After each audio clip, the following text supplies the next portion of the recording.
kasih pemirsa, Anda kembali menyaksikan Kominfo Newsroom. Menteri Koordinator Bidang Politik, Hukum, dan Keamanan Mahfud MD temui korban pelanggaran HAM berat 1965 di Amsterdam, Belanda. Sebagian besar korban merupakan mahasiswa Ikatan Dinas atau Mahit luar negeri. Dalam pertemuan tersebut, Menko Polhukam dan Menkumham menjelaskan mengenai langkah pemerintah dalam pemulihan hak korban pelanggaran HAM berat pada peristiwa 1965 hingga 1966.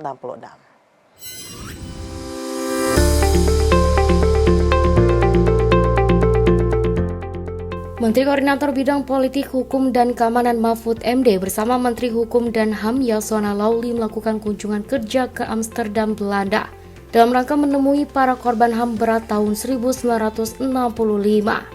Pertemuan dibuka dengan menyanyikan lagu kebangsaan Indonesia Raya.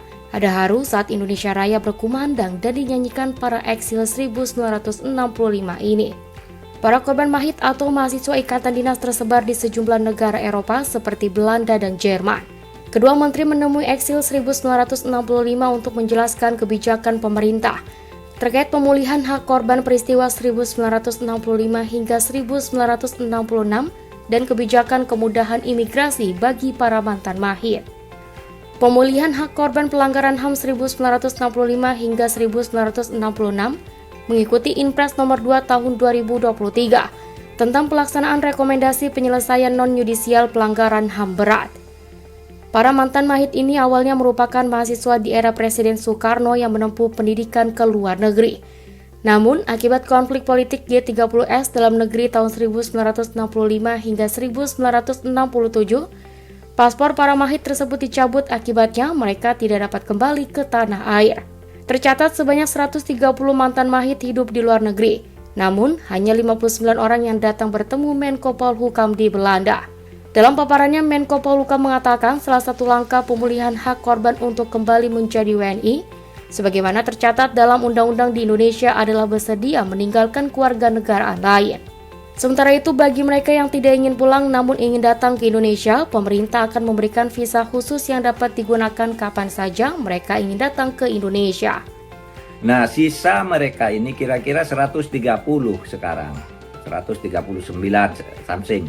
Tetapi tentu mungkin masih ada karena data itu diperoleh dari pengumuman pemerintah siapa yang merasa menjadi korban peristiwa 65 melapor. Dan peristiwa 65 itu sekarang kan sudah 58 tahun ya. Sehingga memang kalau pada saat itu mereka sekolah rata-rata sudah umur 25 tahun, gitu sekarang tuh rata-rata umurnya sudah pasti di atas 82, 83 gitu ya. Nah, itu yang sekarang kita datangi untuk silakan Anda adalah warga negara, Anda punya hak sesuai dengan konstitusi. Dan yang kita berikan perlakuan dari pemerintah ini perlakuan terhadap korban. Jangan salah paham seakan-akan lalu kita tidak mengadili pelakunya. Pelakunya akan kita adili sejauh masih ada ya. Sebagai bentuk keseriusan penyelesaian pelanggaran HAM berat dalam kunjungan dan dialog oleh pemerintah Indonesia, Menko Polhukam dan Menkumham secara simbolis memberikan dokumen visa izin masuk kepada salah satu mantan Mahit yakni Sri Tun Ruang. Kemenko PMK menyelenggarakan pertemuan Dewan Menteri Pilar Sosial Budaya atau ASEAN Socio-Cultural Community ke-30. Dalam pertemuan tersebut dibahas tentang deklarasi Pilar Sosial Budaya yang akan disahkan oleh para pemimpin negara ASEAN pada konferensi tingkat tinggi ASEAN ke-43 mendatang. Pada kesempatan tersebut, Muhadjir Effendi juga menyampaikan komitmen Indonesia dalam program prioritas sosial budaya yang mencakup bidang kesehatan, pendidikan, perubahan iklim, gender, dan keluarga. Menteri PMK Muhadjir Effendi dalam pertemuan Dewan Menteri Pilar Sosial Budaya ASEAN Socio-Cultural Community ke-30 di The Langham Hotel Jakarta pada Selasa 29 Agustus 2023 mengajak agar negara-negara anggota ASEAN tidak hanya fokus pada masalah ekonomi dan politik, akan tetapi juga turut memberikan perhatian pada isu sosial budaya. Tak hanya itu, masalah stunting, pemberdayaan perempuan dan pekerja migran hingga manajemen bencana juga hendaknya menjadi perhatian serius untuk kemakmuran di kawasan ASEAN. Hal ini juga sejalan dengan komitmen teguh Indonesia untuk memajukan prioritas sosial budaya yang mencakup bidang-bidang seperti kesehatan, pendidikan, perubahan iklim, gender, dan keluarga. Menko PMK menegaskan pada tahun selanjutnya pun Indonesia berkomitmen akan terus aktif untuk mempromosikan isu sosial budaya di ASEAN. Lebih lanjut, Menko PMK menyampaikan arah strategis untuk membangun masyarakat sosial budaya ASEAN yang adaptif, inklusif, dan berkelanjutan. The forum focus on social protection for vulnerable groups. We have seen how during the pandemic, social protection is very crucial, especially for vulnerable groups. The forum recognized the importance of developing an adaptive social protection programs and policies based on identified risk and vulnerability throughout the human life cycle. ASEAN Socio-Cultural Community ini membahas deklarasi pilar sosial budaya yang akan disahkan oleh para pemimpin negara ASEAN pada konferensi tingkat tinggi ASEAN ke-43 mendatang. Pada sidang kali ini dihadiri oleh Menteri Pilar Sosial Budaya ASEAN diantaranya Menteri Brunei Darussalam, Laos, Singapura, Sekretaris Jenderal ASEAN, pejabat perwakilan Menteri Thailand, Vietnam, Filipina, Kamboja, dan Malaysia. Turut hadir dalam pertemuan ini adalah Menteri dan Delegasi Timur Leste sebagai observer. Selain itu, sidang juga menegaskan kembali pentingnya meningkatkan ketahanan berkelanjutan dalam manajemen bencana di kawasan ASEAN. Dokumen deklarasi terkait ini dirumuskan dalam dokumen Asian Leaders Declaration on Sustainable Resilience. Pertemuan Dewan Menteri Pilar Sosial Budaya ASEAN 30 akan dilanjutkan dengan KTT ASEAN ke-43 dan pertemuan terkait lainnya yang dijadwalkan akan berlangsung pada 2 hingga 8 September mendatang di Jakarta, Indonesia. Pemirsa, mendukung keketuaan Indonesia di ASEAN 2023, Kementerian Sosial mengajak setiap kementerian dan lembaga untuk berpartisipasi dengan menampilkan program dan kebijakan inklusif dalam kegiatan Exhibition ASEAN High Level Forum on Disability Inclusive Development and Partnership Beyond 2025.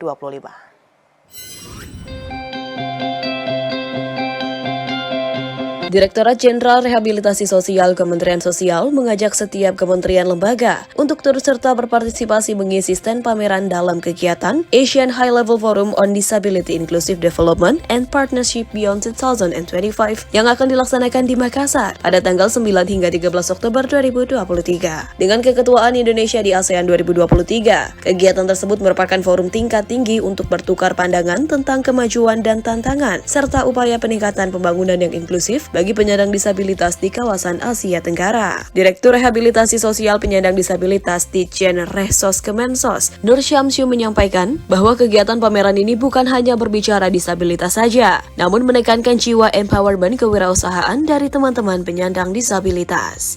Nah ini jadi ada situasi-situasi yang perlu kita cek kembali, urgensi dari pentingnya ini disampaikan ke publik dan hal-hal lain yang memang kita sounding, kita coba compare dengan tujuan dari ASEAN High Level Forum ini ya. Kita tidak hanya berbicara tentang disabilitas di sini, tapi juga berbicara tentang empowerment di dalamnya, sehingga muncul yang namanya kewirausahaan. Karena nanti di akhirnya kita tidak hanya bicara akses, tapi bicara bagaimana agar mereka memiliki kontekstual yang namanya livelihood ya, mata pencarian. Ketika mereka memiliki mata pencarian, mereka bisa berdaya, insya Allah ke depannya mereka juga bisa mengakses. Adapun tema pameran yang bisa diikuti oleh setiap kementerian lembaga untuk menampilkan hasil kebijakan ataupun produksi yang berhubungan dengan pembangunan yang inklusif disabilitas terbagi ke dalam 4 bagian, yakni teknologi, alat bantu dan akomodasi yang layak bagi penyandang disabilitas, festival seni disabilitas, kewirausahaan disabilitas, dan hasil produksi penyandang disabilitas dalam sentra. Pemirsa, usai jeda, kami akan mengajak Anda untuk dialog mengenai teknologi modifikasi cuaca tekan polusi jelang KTT ASEAN. Bersama Brin, sesaat lagi.